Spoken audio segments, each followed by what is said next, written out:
سامری کہا جاتا تھا. اور تیسری بات اس میں یہ ہے کہ یسوع مسیح کو بھی سامری یہودیوں نے کہا. یسوع مسیح سے یہودیوں نے یہ کہا کہ تو سامری ہے اور تجھ میں بدروح ہے.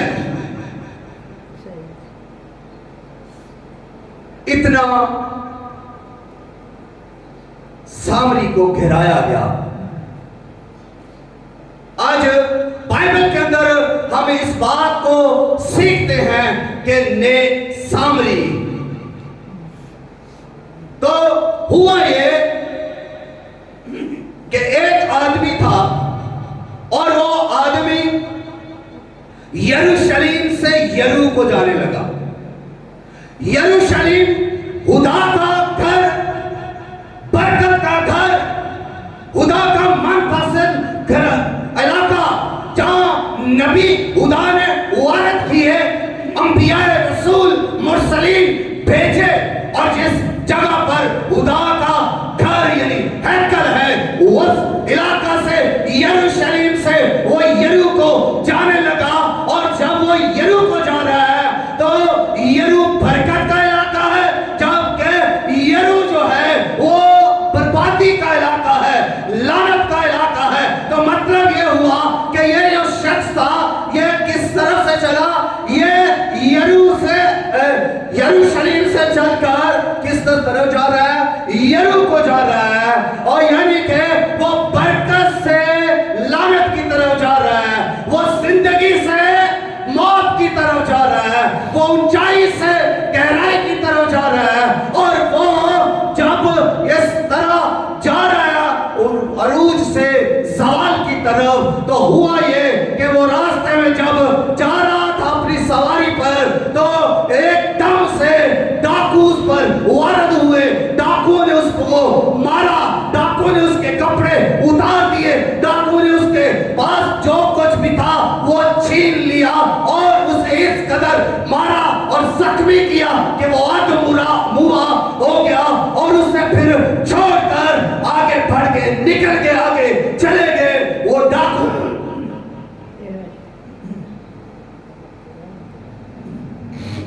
سیکھیے یہاں پر جب آپ کا ایمان کا لیول گرتا جائے گا, آپ کا تھوکل گرنے لگے گا, آپ کی دعائیہ زندگی گرنے لگے گی, آپ کی پرستش کا لیول گرنے لگے گا, تو آپ بھی گر جائیں گے. آپ اس وقت عروج پائیں گے جب تک آپ کا دعا کا لیول بڑھ رہا ہے, پرستش کا لیول بڑھ رہا ہے, جب تک آپ کی پرارتھنا جیون کا لیول بڑھ رہا ہے, آپ سٹیبل رہیں گے, برکت پائیں گے, سٹینڈ رہیں گے. اور جس وقت یہ لیول گرے گا آپ گر جائیں گے. یہ شخص ڈاکو میں گر گیا اور ڈاکو نے اس کا سب کچھ چھین لیا. جب آپ گریں گے تو پھر آپ کسی اچھی جگہ پر نہیں گریں گے.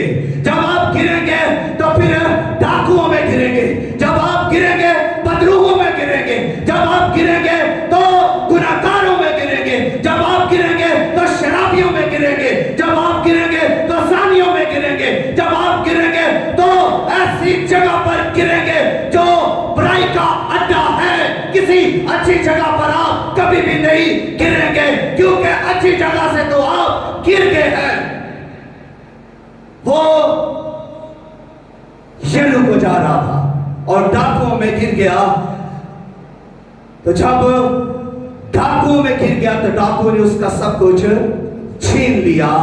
یہ لوگ کیا کریں گے, یہ بدروح ہیں اور شیطان کیا کرے گا, یہ بدکار لوگ, گناہگار لوگ آپ کے ساتھ کیا کریں گے. یہ پہلے نمبر پر آپ کے پاس جو کچھ ہے چھین لیں گے, یہ آپ کو ادموا چھوڑ دیں گے, یہ آپ کو ننگا کر دیں گے, یہ آپ کے کپڑے اتار دیں گے, آپ کی عزت کی دھجیاں اڑا دیں گے.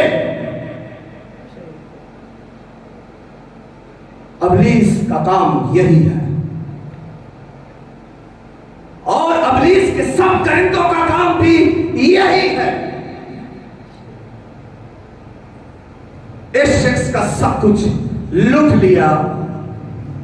سوچئے کسی نے تو آپ کو لوٹ لیا ہے, کسی نے تو آپ کا چھین لیا ہے, کسی نے تو آپ کو بے عزت کیا, کسی نے تو آپ کو اس قدر ادموا چھوڑ دیا مرنے کے لیے, اور اس قدر آپ کو بیچ زندگی میں, بیچ چرواہے میں مرنے کے لیے, سسکنے کے لیے, تڑپنے کے لیے, رونے کے لیے, بلکنے کے لیے چھوڑ دیا کسی آپ کے اپنے نے.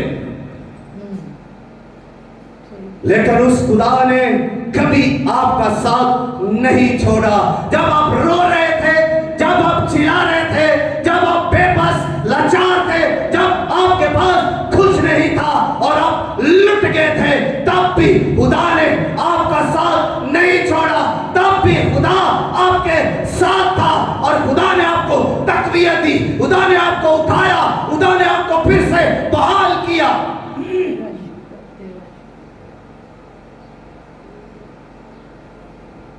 یہ آدمی زخمی, پہلی بات یہ آدمی کیا ہے, زخمی پڑا ہوا ہے, بیچ راستہ میں پڑا ہوا ہے, اور یہ ادموا ہے. اس کو مارا گیا, اس کو اس قدر مارا گیا کہ یہ زخمی ہو گیا, اور زخمی ہونے کے سبب سے اس کے بدن سے خون نکل رہا ہے, اور اب جب اس کا خون بہ رہا ہے تو زخموں کی تاب نہ لاتے ہوئے یہ ادموا ہے اور اس کی نبض ڈوب رہی ہے. یہ اپنی آخری سانسوں کی طرف جا رہا ہے, یعنی یہ موت کی طرف جا رہا ہے. اس کا سفر یرو کی طرف تھا, لیکن جب ڈاکو نے اسے گھیر لیا, مارا, زخمی کر دیا, اب اس کا سفر موت کی طرف ہے اور اس کی سانسیں کم ہوتی جا رہی ہیں, نفس ڈوبتی جا رہی ہے. یہ لاچار بے بس اس جگہ پر پڑا ہوا ہے, اس کا سب کچھ چھین لیا گیا ہے, کوئی سہارا نہیں ہے اس کے پاس. اب یہ اس جگہ پر پڑا ہوا سوچ رہا ہے کہ شاید کوئی میری مدد کے لیے آئے, شاید کوئی میرے زخم صاف کرے, شاید کوئی آئے اور مجھے اٹھائے اور میری زندگی بچ جائے. یہ سوچ رہا ہے, اس جگہ پر تنگ تنہا اکیلا پڑا ہوا ہے, بے چارہ انسان پڑا ہوا ہے اور اپنی سانسوں کو گن رہا ہے. اسی اثنا میں وہاں سے ایک کاہن کا گزر ہوتا ہے. ایک کاہن وہاں سے آتا ہے, جیسے ہی کاہن آ رہا ہے تو اس کے کانوں میں اس کاہن کے پاؤں کی آہٹ سنائی دیتی ہے. وہ اس کی آواز کو سنتا ہے, کوئی مسافر آ رہا ہے اور یہ جو آ رہا ہے شاید میری مدد کرے. یہ جو ادموا شخص ہے اس پر امید لگاتا ہے, اس کاہن پر جو اس طرف سفر کرتے ہوئے آ رہا ہے. اس کی سواری کی آہٹ سن کر وہ کان لگاتا ہے, وہ سوچتا ہے یہ جو آنے والا ہے میری مدد کرے گا, یہ آنے والا مجھے اٹھائے گا, یہ آنے والا شاید مجھے میرے گھر تک پہنچا دے. وہ امید باندھتا ہے اس کائن پر. وہ کائن کیا ہے؟ خدا کا کام کرنے والا, ہیکل میں کام کرنے والا پارسا مذہبی شخص ہے. اس پر وہ امید لگاتا ہے. لیکن جیسے ہی وہ کاہن ادھر سے گزر رہا ہے, وہ شخص کو پڑے ہوئے دیکھتا ہے, اس کے قریب جاتا ہے.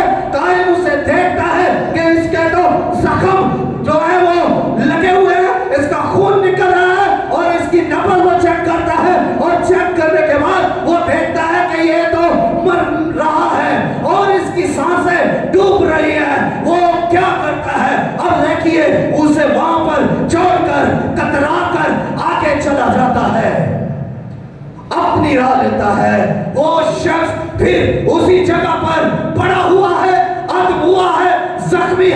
خون بہ رہا ہے, کوئی آس نہیں. پھر آس ٹوٹ چکی ہے جس پر اس نے لگائی. اسی اثنا میں پھر ایک شخص اور آتا ہے جو لاوی ہے, جو مذہبی کام کرنے والے ہیں, جن کو خدا نے پرانے عہد نامے میں چنا کہ یہ خدا کے کام کریں گے.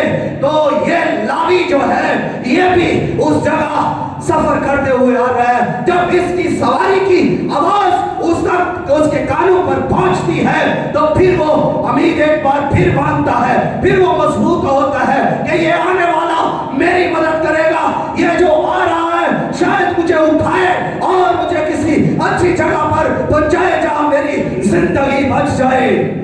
امید باندھتا ہے, اور جیسے ہی وہ لاوی اس جگہ پر پہنچتا ہے وہ بھی اسے دیکھتا ہے اور دیکھ کر کہتا ہے یہ تو مر رہا ہے, یہ اس کا خون بہ رہا ہے. وہ اس کے قریب نہیں جاتا, اسے چھوڑ کر الگ ہو کر آگے نکل جاتا ہے. یا بائبل کہتی ہے یہ شخص بھی کترا کر چلا گیا. اس نے اس کی کوئی مدد نہ کی, نہ کاہن نے مدد کی, نہ لاوی نے مدد کی, نہ کاہن نے اس پر ترس کھایا, نہ لاوی نے اس پر ترس کھایا. ان دونوں نے اس کی کوئی مدد نہیں کی. اور وہ شخص جو زخمی ہے اسی جگہ پر